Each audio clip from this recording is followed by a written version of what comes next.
Namaste, Jai Shivai. So the previous mantra of Isha Upanishad, Tena Taktena Bhunjita, is over now. And today in this session we are going to talk about new mantra which explains about Atma Hanta. Now what is Atma? Atma is the real self that you are, the being that you are, the core, the real self, not yours, not some psychological self that you have come up with, not any of your identities or anything, not your body, not your mind, not your thought, not your emotions. Something beyond that is called as Atma, or the self, the core, the being that you are. So anybody, and Hanta means that the one who harms their own real self. So Atma Hanta means somebody who harms the real being that they are, and they go on doing something or this thing or that thing which is not in the favor or not for the benefit of the real self they are. So in other words, this means living a life of just sensory pleasures, living the life just for the body. And it includes, just for the body doesn't mean somebody is a foodie, or living the body also means it also includes the relationships that you are in. So doing this for this relationship, that relationship, living only for the relation, sustaining the relationships, living only for sustaining this pleasure here, that pleasure there, some sensory thing here, some sensory thing there, or living just for the comfort of the body and trying to save yourself from any kind of relationship conflict, or trying to save yourself from all the efforts that you have to do from your body, and trying to save yourself in so many ways. So that kind of a person is called as Atma Hanta. Somebody who is living just for the body. Somebody, relationships are connected to the body. If you do not have a physical body, there is no relationship to exist. Yeah, right? You are a father, you are a mother only till the time you have your body. But you are beyond your body. You are something more than your body. So you are a self, you are an Atma, you are that being who is beyond all relationships that are connected to the body, who is beyond all the senses and all the pleasures and anything that you can have in this world. Okay? So those kind of people who keep on living such a life are called as Atma Hanta. So the next part of the sutra, the mantra, explains how such people who are Atma Hanta, who are in, let's call it in English, if you want to translate, roughly it could be, self-sabotaging. And the self here does not mean any kind of a psychological self, but the self here refers to the being that you are, okay, beyond all your identities. So self-sabotaging. So those kind of people who live this self-sabotaging life, they actually go to the dimensions of Asura. Asura means kind of a species, you can say, where they live just for the physical pleasures, just for the body. They're trying to grow their body, grow their physical power, and enjoy the all kinds of sensory pleasures, live for the pleasure, and that's it. No transformation. So that means you did not need any of this human body at all, because human body is given to those who, human body is for karma, doing a good karma, and transforming yourself to next level, transforming the self, the real self, okay, not the psychological one. So or your identities. So transforming the real self, that was the purpose. Walking your spiritual journey, that was the purpose of human body, and doing good karma. But if somebody is not interested in doing a good karma and doesn't want to live for the transformation of spiritual transformation, you can say, then they get the body of a asura, which is just a bhog body, just an experiential body, where you get according to what karma you have done, and then you can further spend all kinds of sensory pleasures that were there in your mind, you can spend and have a life like that. You don't have to worry about self-transformation. It cannot happen. It cannot be done into the body of an asura. Okay, so all these people are called as asura. Another kind of a person who is called as Atma Hanta is the people who commit suicide. It's not just about living for the pleasures and trying to save the body and trying to don't do efforts and living in that kind of an ignorant way. It's also about harming this body, getting rid of this body. That means you didn't need it in the first place. So that kind of people, those kind of people also get the body of asura, and they go into those dimensions where life is just for sensory pleasures. You can attack anybody, do anything, and just let all the demons that you have got inside, all the kinds of bad sanskaras that you have inside, you get to spend all that into the body of asuras. Okay. So anybody who commits suicide, they also get that kind of a body. They also go to those kind of dimensions because they took their life. They didn't fight. They didn't stand. And committing suicide is a big thing because you don't get a human body so easily. And when you are given a human body, you should respect that. You should have that. You should use it wisely and properly. Okay. So another thing, kind of people, those who are called as Atma Hanta, are the people those who do not have integrity. What is meant by integrity here? Integrity means saying or thinking what your intentions truly are, thinking just that. Having emotions according to your emotions, your thinking, your thoughts match with your intention inside. And then what you say from your mouth matches with your thoughts, and then your actions match with your speech, whatever words you have used. And this usually happens to people in what condition? Whenever they are throwing anger tantrums.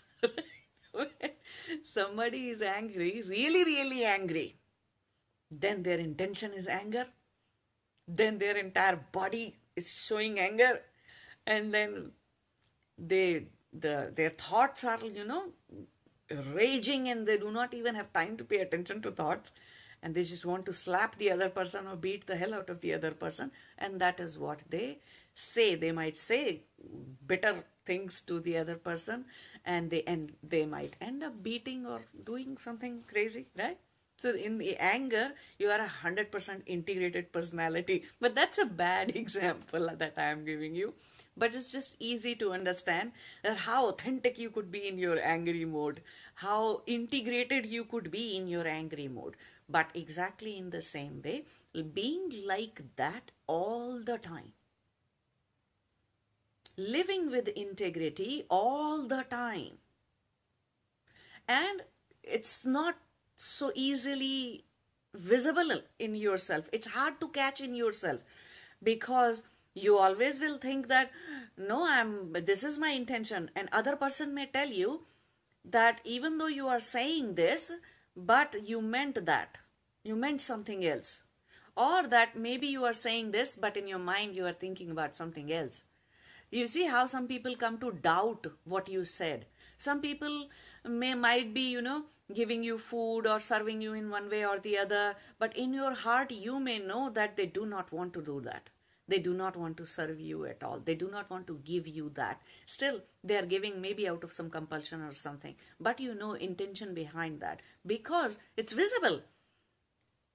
Non-integrity, or you can say disintegration, is visible through your entire existence. And it's very noticeable.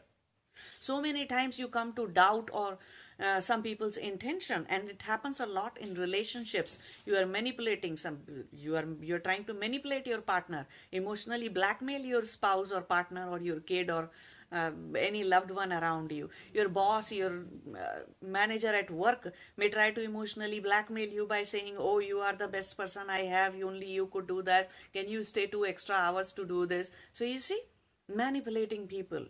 You just want to get the work done, but the way you are saying it is, oh, you are the nicest person and you are the only person who could do that. So you see, lot of manipulation goes on if a person is not integrated, and you may not be aware that you are manipulating somebody in your life. So do a serious introspection.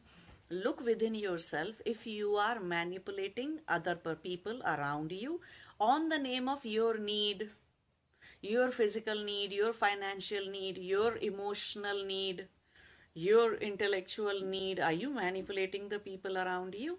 Are you having some other intention and hiding your intentions?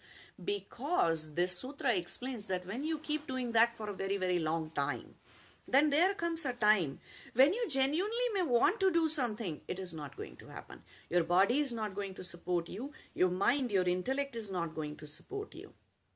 Because your body and mind got accustomed to you doing something else but intending something else. So now your entire existence has become a painful, disintegrated kind of an existence. And these are the kind of people who suffer from fear, from anxiety, from depression. Depression could happen due to a lot of other ways also, but this is one reason. Because you're not integrated enough, depression can happen too. Anxiety, a lot of worrying about future, worrying about this thing, worrying about that thing, this did not happen, worrying about all that happened in the past. So worrisome kind of a nature. All these things happen when you are not integrated, when you are not being authentic, and your body and mind are always getting a signal that we have to do something else, even though she wants this thing. Even though she's intending this, but there is something else that has to happen. Something else has to be said. A lot of people come to me, and I have seen a lot in life in general, not just about spiritual matters, but even about normal things in life. They will say something else.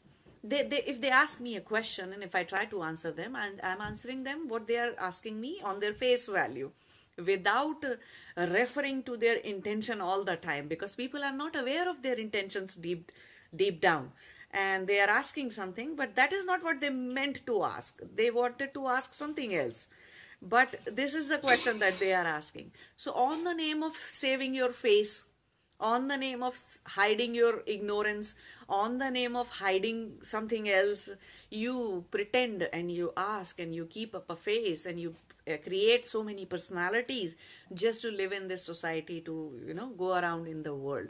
So then you lose the integrity. You create a disintegrated existence, and then you fight for when something doesn't happen. When you truly genuinely want something to happen, then you do not happen, then it does not happen. So these kind of people, those who live in a disintegrated, those who create these kind of cracks and faults into their tectonic plates of their their existence, they also go to the asura's domain, or they also get the body of the asura, where an asura may throw any kind of mayajal, or you can say any kind of illusion they can give you. Oh, this is so beautiful, I am so beautiful. You remember in Ramayana, when Lord Rama was in the jungle, the asura, the woman asura named Shurpanakha, she came by looking so beautiful, and the moment Rama understood who she is, and she finally showed her ugly face and showed her real body, and she looked so ugly, and she was truly horrible, really scary to look at. So you see, all kinds of illusions, because you intend to be beautiful, but internally you are this. You see, all these things happen to disintegrated kind of people, and you can get into this kind of asura life, and you get the asura body. So all your deep, dark, hidden intentions can finally come out, and you can pretend a lot not to be that which you originally are from within. So there is a lot to introspect when it comes to integrity about you. Okay, just see that what you are thinking is what is in your heart. Just see what you are saying is what in your mind. Just see your actions are what you are saying you will do. Right? Another thing is that this sutra is not saying that do not take care of your body, or your senses are useless and don't do anything about them, and this.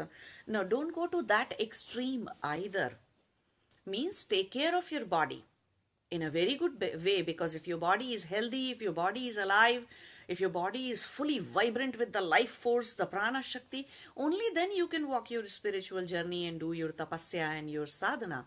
But at the same time, don't do it at the cost of the real self, the core, the being that you are. Don't do at the cost of that. Don't go for sensory pleasures, or don't go for physical and bodily pleasures to the extent that you start ignoring the voice within. Because there will come a time when there will be no voice within, and you will wonder, am I doing right? Am I doing wrong? Somebody else has to tell me every time. Why? The inner voice, you have lost it. That inner voice is no longer telling you what is right for the real self, for your Atma, for the core, the being that you are. That inner voice is gone. A lot of people ask me question, why don't I know if this is right, or if this is illusion, or if this is not, or this is not? Well, you have suppressed your inner voice for so long. You have been living a life of Atma Hanta for such a long period of time that now that inner voice has become so subtle that you are not able to hear it.